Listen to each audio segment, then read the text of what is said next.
Minulý týždeň lietalo nad Partizánskym UFO. Neznámy objekt na oblohe nasnímal úplne náhodou pán Hlaváč. Mobilom si nakrúcal ohňostroj. Keď video uvidel známy slovenský ufológ, potvrdil, že ide o čosi mimoriadne.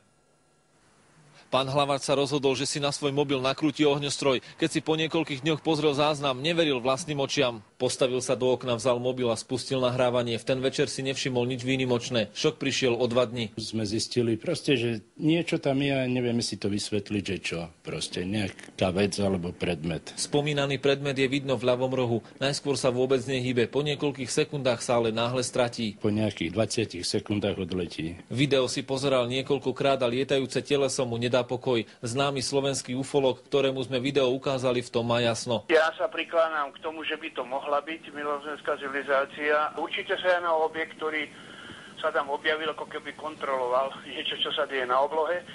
Po konštatácii, o čo ide, objekt veľkou rýchlosťou odlieta. Neznáme teleso sa nachádzalo v mieste, kde nič nestojí, takže nemôže ísť o žiaden odraz. Pán Hlaváč navyše s mobilom počas nakrúcania nehýbal. Možno jednoznačne konštatovať, že sa nejedná o žiadnu astronomickú alebo meteorologickú udalosť. Záhadný predmet navyše mení svoje svetelné vlastnosti a miestami bliká. Ako keby tesne pred tým štartom sa nejakým spôsobom zvýšila intenzita osvetlenia a ten objekt prudko veľkou rýchlosťou smerom dohora odlieta. Podobný lietajúci predmet sa pred niekoľkými rokmi objavil aj v Trnave, rovnako v čase, keď tu vybuchoval ohňostroj. Pre televíziu Joj Pavol Čertík.